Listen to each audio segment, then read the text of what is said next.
Halo semuanya, kenalin namaku Sasha Fazrin Ahmara, mahasiswa Prodi Akuntansi kelas 1B dengan nomor NPM 2310 6310 364.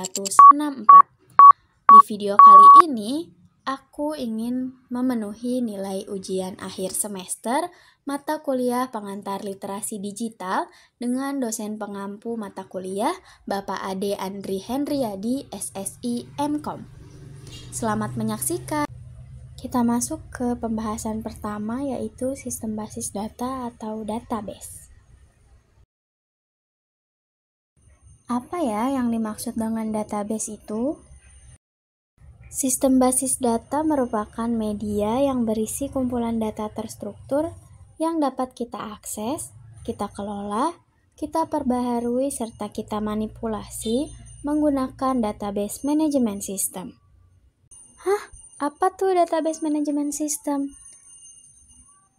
Database management system merupakan sistem yang dirancang khusus untuk memudahkan pengguna database dalam mengelola, memanfaatkan, membuat, memelihara, dan menjaga keamanan data. Ada beberapa keunggulan dari penggunaan DBMS, yakni DBMS menyediakan fitur kemandirian data untuk menyembunyikan detail dari suatu data.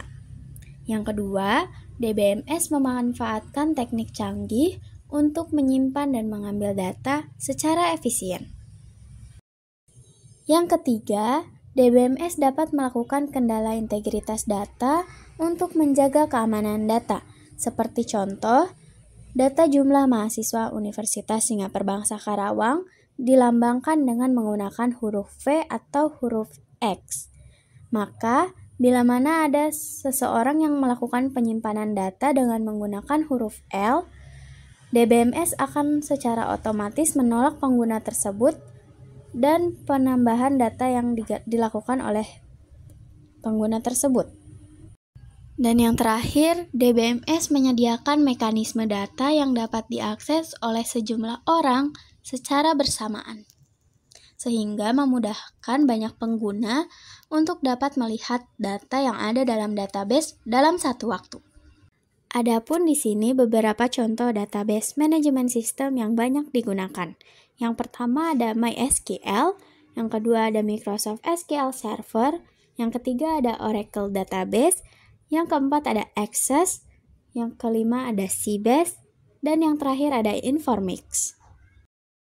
Dan untuk berinteraksi dengan database management system, kita memerlukan yang namanya bahasa permintaan database yang terstruktur, atau SQL, Structure Query Language. SQL sendiri terbagi menjadi dua bentuk, yakni DDL dan DML. DDL sendiri merupakan akronim dari Data Definition Language, dan DML merupakan akronim dari Data Manipulation Language. DDL sendiri merupakan bahasa SQL yang digunakan untuk mendefinisikan data pada sebuah database. DDL memiliki 5 perintah utama, yakni create yang digunakan untuk membuat database dan tabel. Yang kedua, alter yang digunakan untuk memodifikasi isi dari database atau tabel yang sudah dibuat. Kemudian yang ketiga ada rename yang digunakan untuk mengubah nama database atau tabel yang telah dibuat. Kemudian ada drop yang digunakan untuk menghapus objek yang ada pada tabel database. Dan yang terakhir ada truncat yang digunakan untuk menghapus seluruh isi dari suatu database. Sedangkan DML merupakan bahasa SQL yang digunakan untuk memanipulasi data yang sudah ada dalam suatu database. DML sendiri memiliki 4 perintah utama, yakni select yang digunakan untuk memilih data mana yang akan dimanipulasi. Kemudian insert untuk memasukkan data tambahan pada tabel database yang telah ada. Kemudian update untuk melakukan pembaruan pada tabel database. Dan yang terakhir, delete untuk melakukan penghapusan data pada tabel database. Selanjutnya ada materi mengenai sistem informasi. Apa sih yang disebut sistem informasi itu? Sistem informasi adalah sebuah sistem yang mengkoordinasikan sumber daya seperti manusia, komputer, untuk mengubah masukan atau input menjadi keluaran atau informasi untuk mencapai tujuan perusahaan yang mencakup sejumlah komponen, yaitu 1. Adanya sumber daya, 2. Ada sesuatu yang dapat diproses atau data menjadi informasi, dan yang ketiga dimaksudkan untuk mencapai suatu sasaran atau tujuan. Apa aja sih jenis-jenis sistem informasi? Sistem informasi terbagi menjadi dua jenis tergantung dengan kebutuhan pengguna, organisasi, maupun perusahaan. Yang pertama, sistem informasi pendukung operasi. Yang kedua, sistem informasi pendukung manajemen. Contoh dari sistem informasi ialah sistem informasi akuntansi, sistem informasi keuangan, sistem informasi manufaktur, sistem informasi penjualan dan pemasaran, serta sistem informasi sumber daya manusia. Adapun tahapan-tahapan dalam pengembangan sistem informasi. Tahapan dalam pengembangan sistem informasi terbagi menjadi 8 tahap. Yang pertama, melakukan studi kelayakan untuk menentukan kebijakan sistem informasi manajemen. Yang kedua, merencanakan sistem informasi strategis. Yang ketiga, menganalisis sistem. Yang keempat, membuat rancangan sistem umum. Yang kelima, mengevaluasi pengembangan sistem umum tersebut. Yang keenam, membuat rancangan sistem rinci. Yang ketujuh, melakukan implementasi sistem. Dan yang terakhir, melakukan evaluasi sistem informasi tersebut. Pengembangan sistem yang dilakukan tidak selalu berhasil. Ada beberapa alasan kegagalan terjadi ketika kita melakukan pengembangan sistem. Di antaranya ialah kurangnya penyesuaian pengembangan sistem, kelalaian menetapkan kebutuhan pemakai dan tidak melibatkan pemakai sistem, kurang sempurnanya evaluasi kualitas analisis biaya, dan adanya kerusakan serta kesalahan rancangan, serta penggunaan teknologi komputer dan perangkat lunak yang tidak direncanakan, serta pemasangan teknologi yang tidak sesuai. Dan untuk melakukan tahapan pengembangan sistem informasi, ada beberapa metodologi yang dapat kita gunakan berdasarkan SDLC, atau System Development Life Cycle. Apa aja ya metodologi pengembangan sistem informasi? Yang pertama ada waterfall. Metodologi ini sering juga disebut sebagai metode alur hidup klasik dan merupakan metodologi yang paling sederhana. Waterfall menyediakan pendekatan alur hidup perangkat lunak secara terurut, mulai dari planning, analisis, desain, dan implementasi. Berikut merupakan grafik gambaran bagaimana metodologi ini dilakukan. Adapun kelebihan dari metodologi waterfall ini sangat cocok digunakan ketika kebutuhan pelanggan sudah sangat dipahami dan kemungkinan terjadinya perubahan kebutuhan kecil. Struktur dari waterfall sangat jelas, dokumentasi dihasilkan di setiap tahapan pengembangan, serta sebuah tahapan dijalankan setelah tahapan sebelumnya selesai dijalankan. Yang kedua ada metodologi prototype. Metodologi prototype dapat digunakan untuk menyambungkan ketidakpahaman pelanggan mengenai hal teknis dan memperjelas spesifikasi kebutuhan yang diinginkan oleh pelanggan. Metodologi ini cocok digunakan untuk menggali spesifikasi kebutuhan pelanggan secara lebih detail, tetapi memiliki resiko tinggi terhadap pembengkakan biaya serta waktu proyek yang berlangsung. Berikut merupakan gambaran bagaimana metodologi prototype dilaksanakan. Kemudian kita masuk ke materi yang ketiga, yaitu kecerdasan buatan atau AI. Apa itu kecerdasan buatan atau AI? Kecerdasan buatan atau AI merupakan bidang ilmu komputer yang berfokus pada pengembangan sistem yang mampu melakukan tugas-tugas yang memerlukan kecerdasan manusia. AI juga lebih berfokus pada peniruan kemampuan manusia seperti kreativitas, pengembangan diri, dan penggunaan bahasa. Selain itu, AI merupakan cabang dari ilmu komputer yang berupaya membangun mesin yang dapat berfungsi otonom pada lingkungan yang kompleks dan berubah-ubah.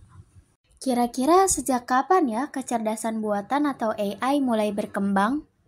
Cikal bakal AI mulai dikerjakan pertama kali pada tahun 1943 oleh McCulloch dan Pitts dengan membuat sebuah neuron buatan yang menirukan cara neuron manusia bekerja dengan logika proporsional. Mereka berhasil menyelesaikan fungsi komputasi dengan struktur neuron network. Kemudian, Hebbian Learning memperkenalkan beberapa aturan sederhana untuk mengupdate kekuatan antar neuron tersebut. Selanjutnya, pada tahun 1950, Alan Turing dianggap sebagai orang pertama yang mengeluarkan pendapat mengenai AI secara lengkap pada artikel yang dibuatnya.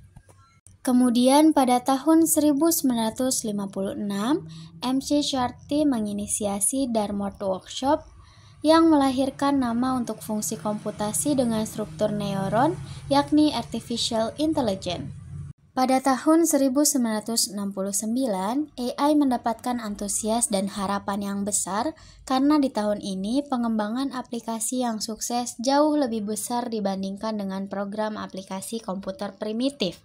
Dan di tahun ini juga, banyak aplikasi AI yang memunculkan istilah evolusi mesin.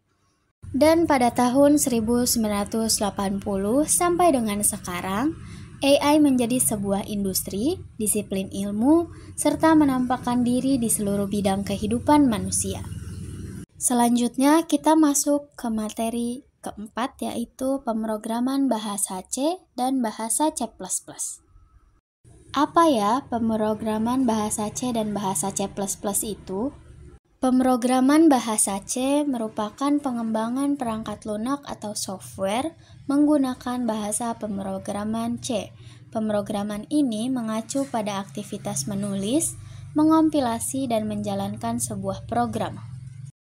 Sedangkan pemrograman bahasa C++ merujuk pada pengembangan perangkat lunak atau software menggunakan bahasa pemrograman C++.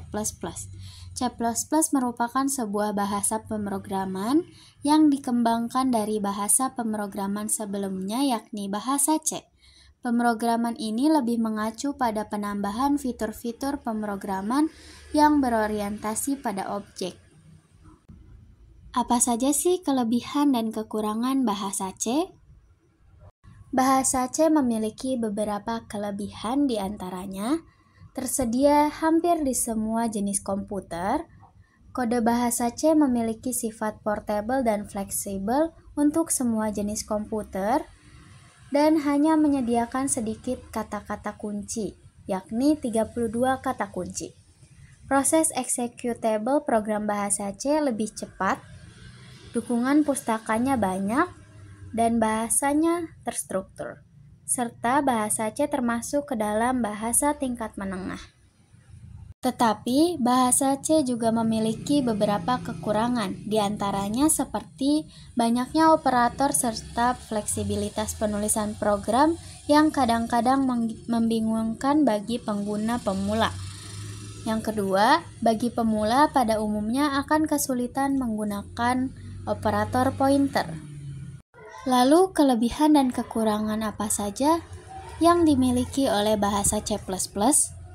Bahasa C++ memiliki beberapa kelebihan, di antaranya pemrogramannya berorientasi pada objek atau memungkinkan pengguna memakai konsep pewarisan.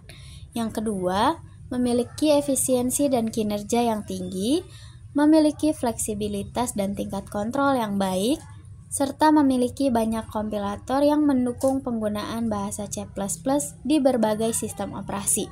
Bahasa C sendiri mendukung pemrograman tingkat rendah dan lebih populer dibandingkan bahasa C.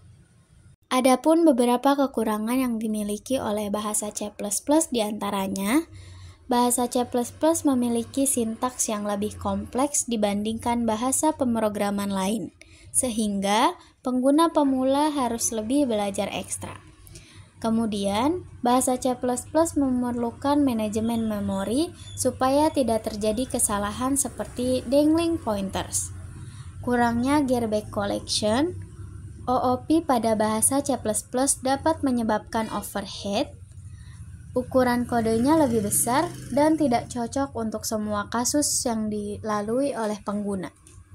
Untuk menggunakan bahasa C, kita perlu mengetahui beberapa struktur dasar dalam bahasa C ini. Struktur dasar yang pertama ada tipe data. Dalam pemrograman bahasa C, ada 5 tipe data dasar yaitu karakter, integer, float, double, dan void. Berikut merupakan tabel yang berisi tentang tipe data, nilai jangkauannya, ukuran, format, serta keterangan dari tipe data tersebut. Struktur dasar yang kedua ada konstanta. Konstanta merupakan suatu nilai yang tidak dapat diubah selama proses program berlangsung. Bahasa C menyediakan beberapa konstanta atau karakter khusus yang disebut karakter escape. Karakter escape bahasa C diantaranya garis miring A untuk bunyi bell atau alert, garis miring B untuk mundur satu spasi atau backspace, garis miring F untuk mengganti halaman atau form feed, garis miring N untuk mengganti garis baru atau new line, garis miring R untuk ke kolom pertama di baris yang sama atau carriage return, garis miring F sebagai tabulasi vertikal, garis miring 0 sebagai nilai kosong, garis miring petik 1 sebagai karakter petik tunggal, garis miring petik 2 sebagai karakter petik ganda, dan garis miring sebagai karakter garis miring. Kemudian, struktur dasar yang ketiga ada variabel. Variabel adalah suatu pengenal atau identifier yang digunakan untuk mewakili suatu nilai tertentu di dalam proses program. Berbeda dengan konstanta, variabel dapat diubah-ubah sesuai dengan kebutuhan pengguna. Nama variabel dapat ditentukan sendiri oleh pemrograman berdasarkan aturan berikut ini. Yang pertama, terdiri dari gabungan huruf dan angka dengan karakter pertama yang harus berupa huruf. Yang kedua, tidak boleh menggunakan spasi. Yang ketiga, tidak boleh mengandung simbol khusus kecuali underscore. Dan yang keempat, panjangnya bebas tetapi yang terpakai hanya 32 karakter pertama. Berikut merupakan contoh penamaan variabel yang benar. nim, a kecil, x kecil, nama underscore mhs atau mahasiswa, f398, f4, nilai, budi, dan sebagainya, titik. Kemudian struktur keempat dari struktur dasar bahasa C adalah deklarasi. Deklarasi diperlukan bila kita akan menggunakan pengenal atau identifier dalam program. Identifier dapat berupa konstanta, variabel, dan fungsi. Deklarasi sendiri terbagi menjadi 3 seperti yang disebutkan di awal. Yang pertama ada deklarasi dengan identifier variabel. Bentuk umum dari deklarasi ini adalah nama dengan menggunakan N kapital, underscore tipe spasi nama, underscore variabel, titik koma. Contohnya, integer x titik koma, garis miring mendeklarasikan x bertipe integer. Karakter y titik koma huruf titik koma nim 10 titik koma, garis miring mendeklarasikan variabel bertipe karakter. Float nilai, titik koma garis miring mendeklarasikan variabel bertipe float. Double beta titik koma garis miring mendeklarasikan variabel bertipe double. Yang kedua ada deklarasi dengan identifier konstanta. Dalam bahasa C, konstanta dideklarasikan dengan preposesor #define, sehingga untuk mendeklarasikan sebuah konstanta dilakukan seperti #define IPK 3,14, #define NIM 01234567, #define nama Dewi Mustika. Yang ketiga, ada deklarasi dengan identifier fungsi. Fungsi dalam bahasa C yang sudah disediakan sebagai fungsi pustaka antara lain printf kurung buka kurung tutup, scanf kurung buka kurung tutup, dan getch kurung buka kurung tutup. Untuk menggunakan fungsi pustaka yang disediakan tersebut, kita perlu mendeklarasikannya menjadi tipe underscore fungsi spasi nama underscore fungsi buka kurung parameter underscore fungsi tutup kurung parameter titik koma. Contoh, float luas underscore lingkaran buka kurung integer jari tutup kurung titik koma void tampil buka kurung tutup kurung titik koma integer tambah dalam kurung integer x, integer y, tutup kurung, titik koma. Kemudian struktur dasar bahasa C yang kelima ada operator. Operator dalam bahasa C terbagi menjadi 6, yakni operator penugasan, operator aritmatika, operator hubungan atau perbandingan, operator logika, operator bitwise, dan operator unary.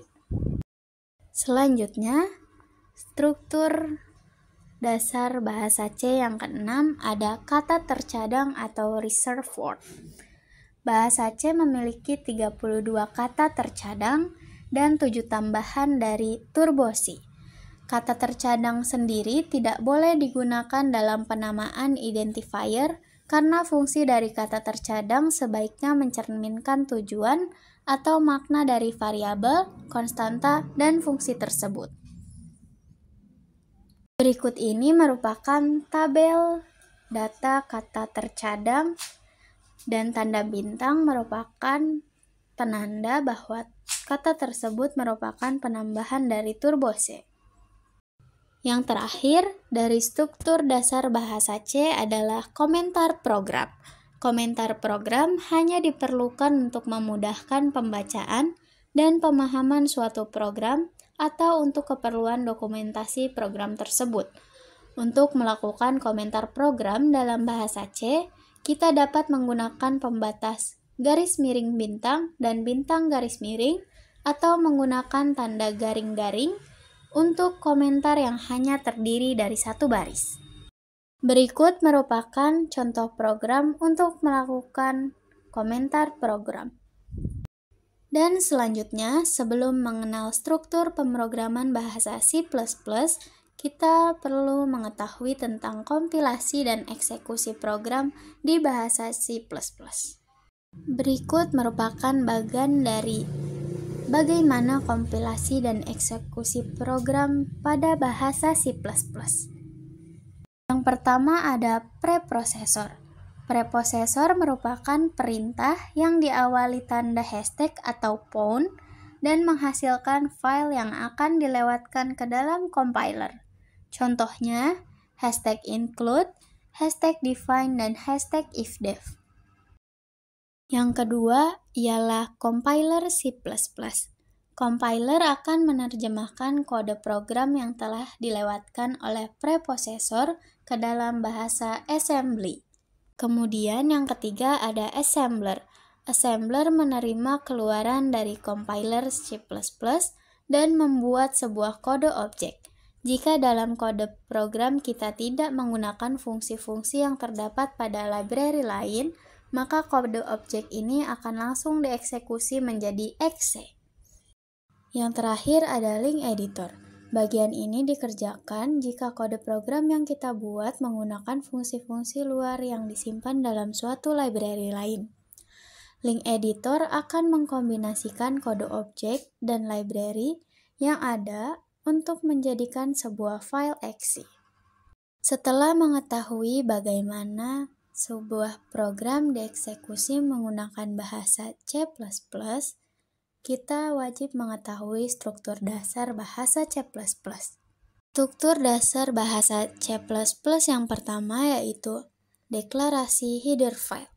Deklarasi header file diawali dengan menggunakan hashtag include titik berikut diisi dengan nama file yang ingin digunakan. Header file sendiri merupakan suatu fungsi yang mendukung eksekusi program bahasa C++. Struktur dasar bahasa C++ yang kedua ada deklarasi konstanta. Deklarasi konstanta bersifat opsional atau bisa ada dan bisa juga tidak. Yang ketiga ada deklarasi variabel global. Deklarasi ini juga bersifat opsional, bisa ada dan bisa tidak ada. Kemudian yang keempat deklarasi fungsi. Deklarasi fungsi bersifat opsional atau bisa diletakkan setelah fungsi main. Kemudian yang kelima ada deklarasi kelas. Deklarasi kelas juga bersifat opsional, bisa ada dan bisa tidak ada. Yang keenam atau yang terakhir merupakan struktur harus diawalinya sebuah bahasa C++ dengan menggunakan kurung kurawal buka dan diakhiri dengan kurung kurawal tutup. Bahasa C++ sendiri merupakan bahasa case sensitive, yang mana bahasa C++ membedakan antara huruf kecil dan huruf besar, sehingga instruksi yang dibuat harus ditulis menggunakan huruf kecil. Kemudian, variabel yang ditulis dengan huruf kecil dan huruf besar dapat menghasilkan hasil yang berbeda. Selanjutnya, kita masuk ke pembahasan terakhir yaitu Big Data. Apa yang dimaksud dengan Big Data?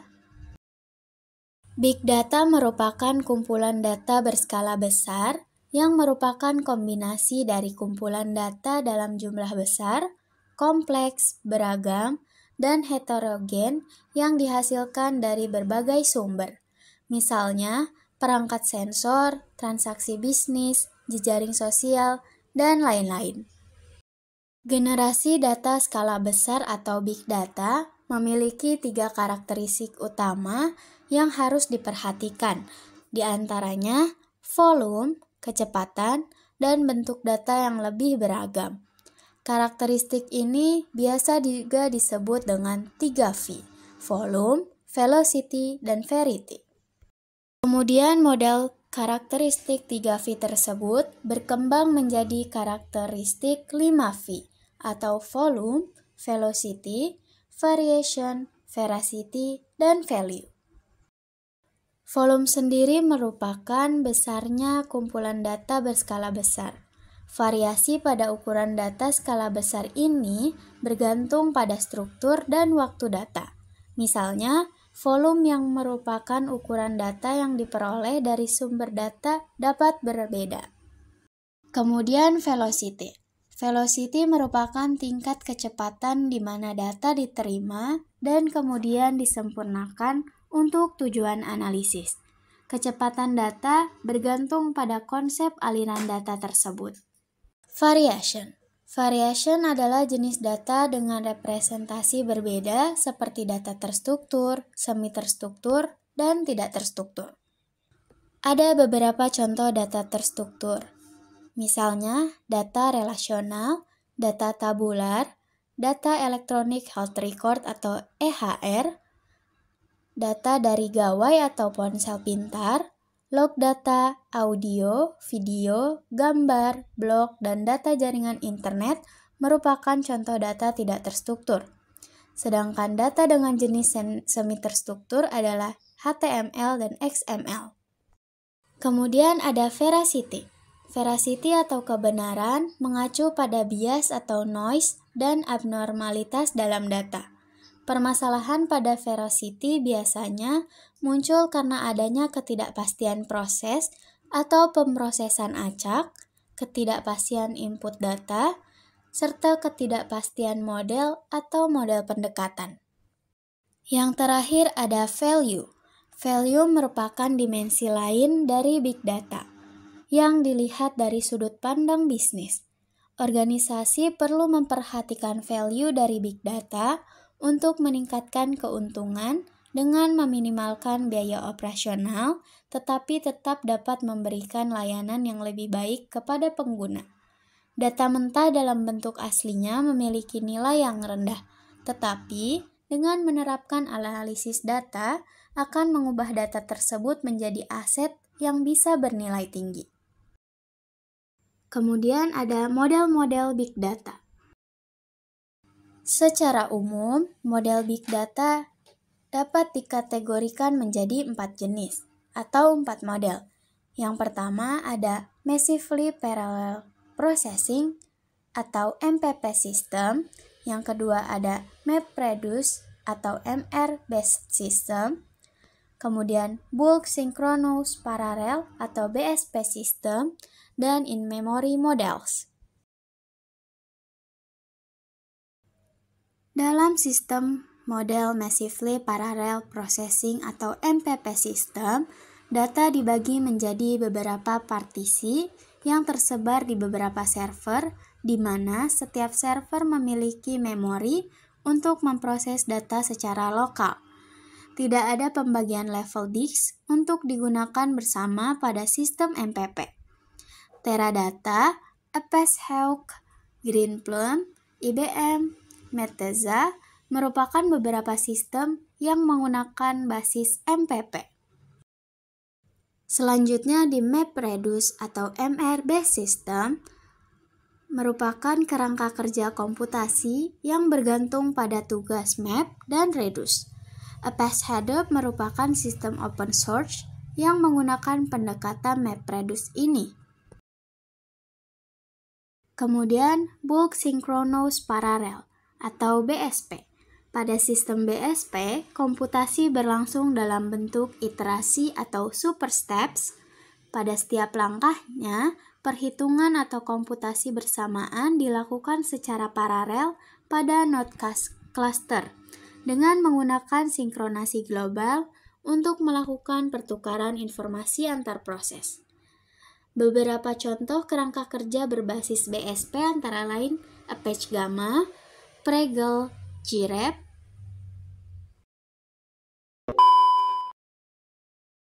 Yang terakhir ada model in-memory.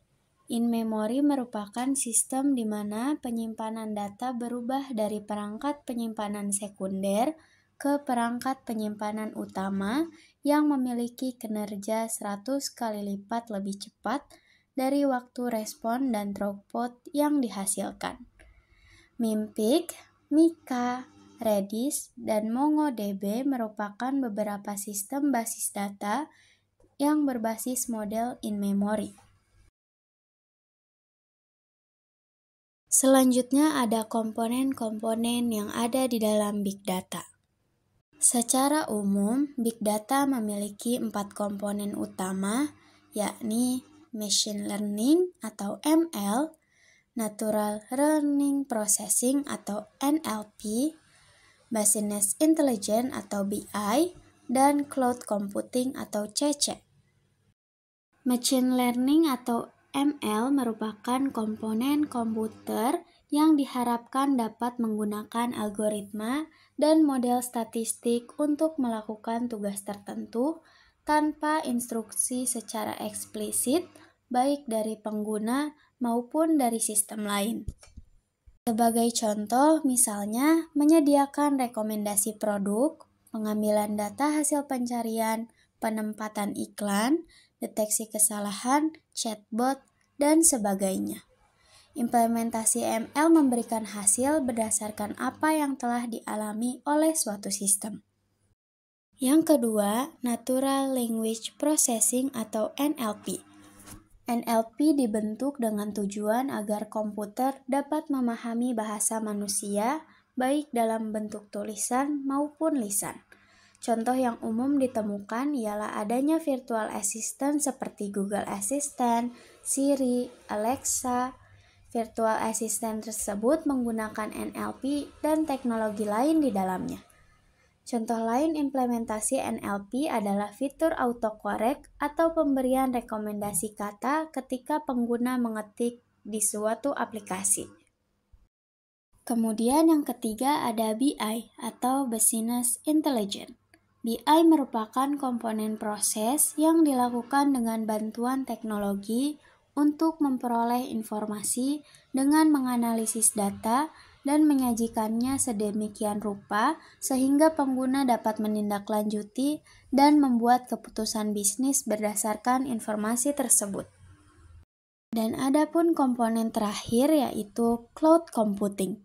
Cloud computing merupakan komponen konsep pengiriman berbagai layanan atau sumber daya melalui jejaring internet.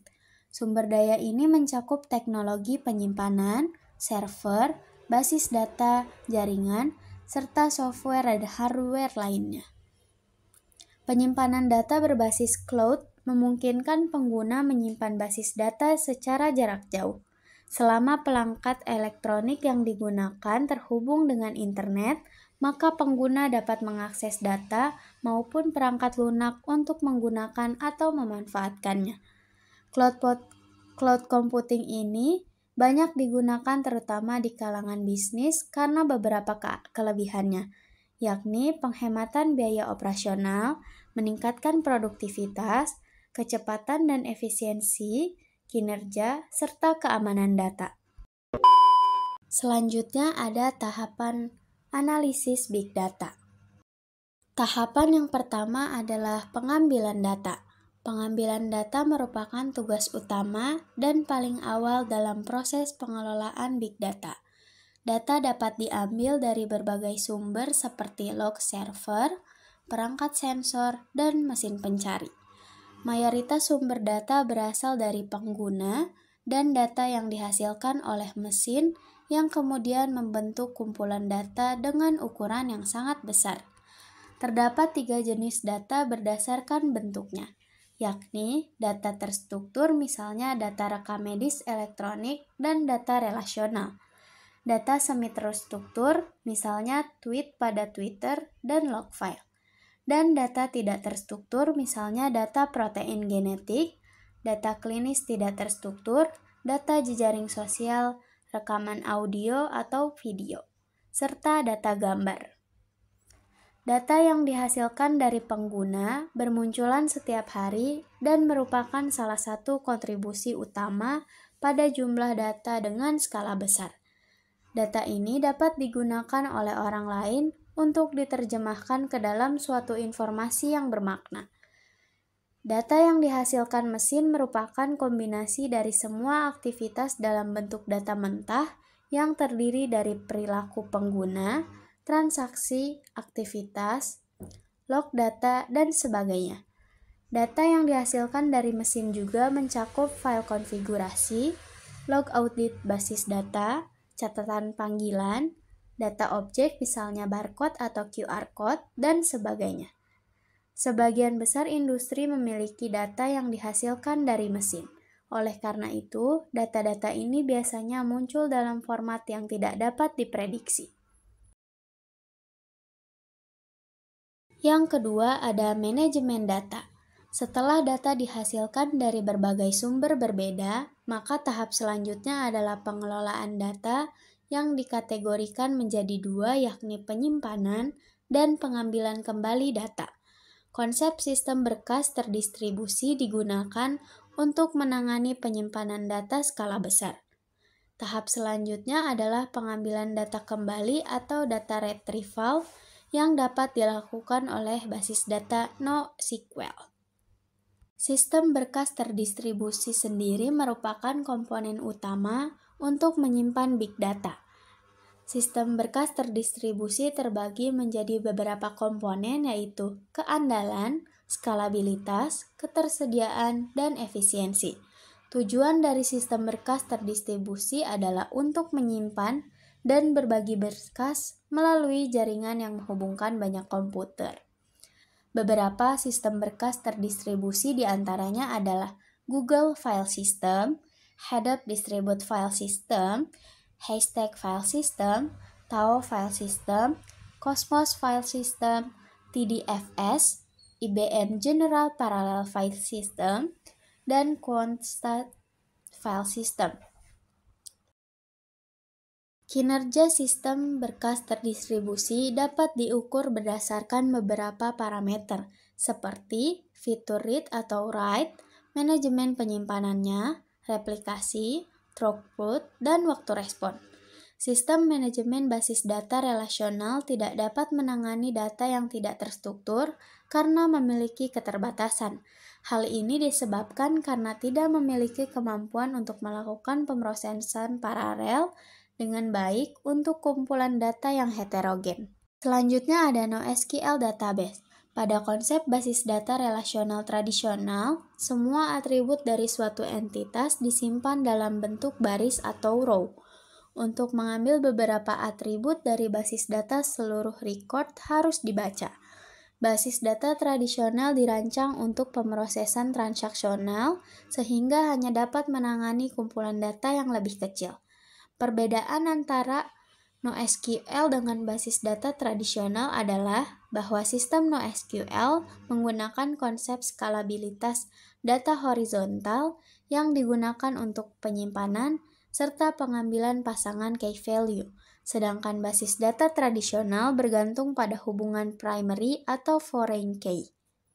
Sistem NoSQL dibentuk dengan asumsi bahwa tidak ada sistem terdistribusi yang dapat memenuhi 3 hal, yaitu konsistensi, ketersediaan, dan toleransi partisi, atau yang disingkat sebagai CAP. Tahapan selanjutnya adalah analisis data. Tahapan akhir pada pemrosesan big data adalah analisis dan visualisasi data. Pada tahap analisis ini, data dimodelkan menggunakan algoritma machine learning atau ML dan dianalisis menggunakan teknik statistik untuk mendapatkan pola tersembunyi dari data tersebut. Terdapat beberapa tools atau teknologi yang dapat digunakan untuk menganalisis. Mahout atau MLlib merupakan dua jenis teknologi yang banyak digunakan dibandingkan teknologi yang lainnya. Kedua teknologi ini menggunakan library ML terdistribusi yang masing-masing berbasis Apache Hadoop dan Spark. Analisis data sendiri terbagi menjadi 3, yaitu berdasarkan jenis datanya, jenis domainnya, dan jenis implementasinya. Selanjutnya ada platform-platform analisis big data. Teknologi big data terdiri dari banyak komponen perangkat lunak open source yang sebagian besar merupakan proyek Apache yang disediakan untuk membangun platform big data. Perangkat lunak ini dirancang agar dapat diimplementasikan pada lingkungan cloud computing dan komputer terdistribusi.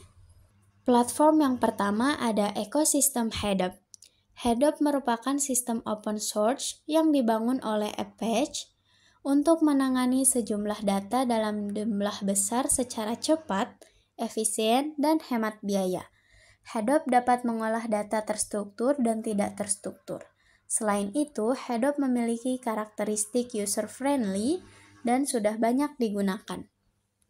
Hadoop sendiri terdiri dari 3 komponen utama, yaitu Hadoop Distributed File System atau HDFS, Yet Another Resource Negotiator atau YARN, dan Common.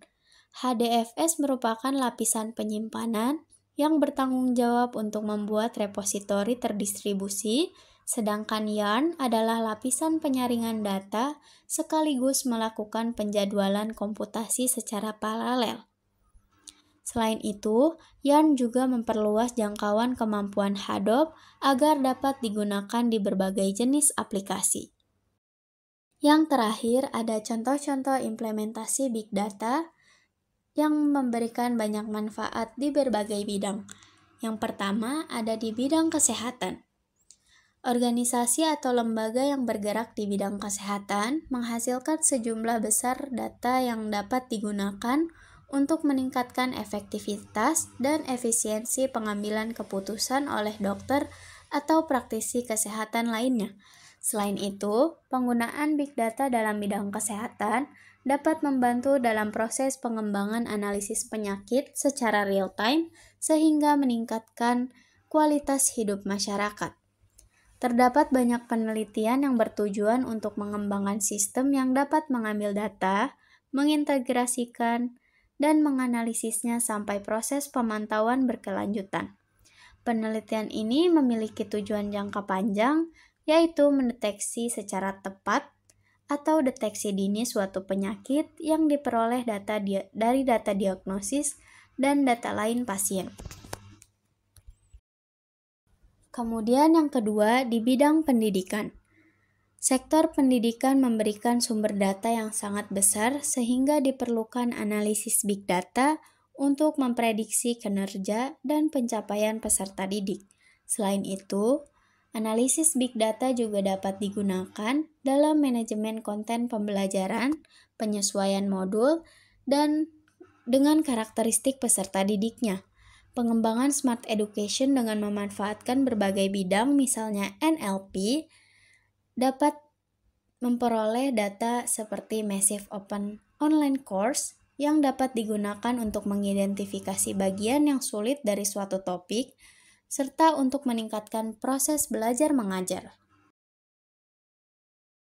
Sekian penjelasan yang dapat saya sampaikan, kurang lebihnya mohon dimaafkan. Wassalamualaikum warahmatullahi wabarakatuh.